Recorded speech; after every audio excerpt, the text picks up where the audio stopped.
About 60% of the seafood Americans consume comes from the waters of Alaska. Among the most popular and threatened species, the snow crab. Now, after a 2-year pause, fishermen are catching the crabs again. And as CBS's Jonathan Vigliotti explains, the solution to the problem could help other species rebound as well. In some parts of the Alaskan wilderness, the seafood is so abundant you can grab it with your claws. Clear! But for commercial fishermen like Gabriel Prout, based on Kodiak Island, the water's looking murky these days. This is the wheelhouse. So a lot goes on up here. You have fights, you have arguments, you have prayers. Those prayers are for a rebound of Alaska's snow crab population. Where have the snow crab gone? When we first met Prout in 2022, the Alaskan Department of Fish and Game had just imposed an indefinite pause on the snow crab season.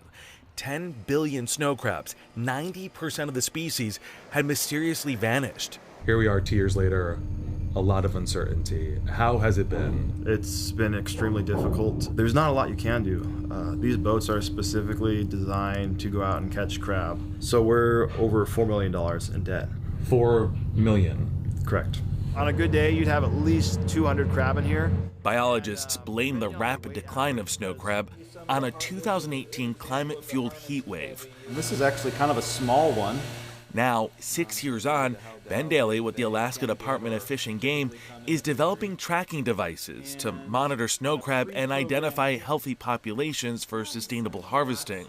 It helps us understand their movement patterns in response to environmental change. Climate change isn't going away anytime soon. How does a population that depends on colder water then come back from that when the water will likely continue to warm? The warming event during 2018 and 2019 was kind of thought of as a lightning strike, and the concern moving forward is that the predictions are suggesting higher frequency of lightning strikes in the future. Other Alaskan species have also been impacted, including Pacific cod, king salmon, and pollock. According to NOAA, between 2022 and 2023, Alaska's seafood industry suffered a nearly $2 billion loss. That industry extends to fish markets and dinner tables thousands of miles from here. Prices of Alaskan seafood in some places have shot up nearly 60% in just a few years. The volume is definitely lower than it once was, and that is affecting availability, obviously, and that affecting sales. Kenny Belov owns a seafood company and restaurant in the Bay Area. What the customer has to be aware of, more of what you will be eating will be imported. More of what you will be eating will be less regulated. More of what you will be eating will be caught with destructive fishing gear. Back in Kodiak, commercial pots have returned to the water this season after officials lifted that 2-year ban. The moratorium helped populations, but the quota will only be about a tenth of what it was 3 seasons ago. Has there been any discussion about Plan B? It's hard to even consider a Plan B when fishing is in my blood. I'm a 3rd-generation fisherman.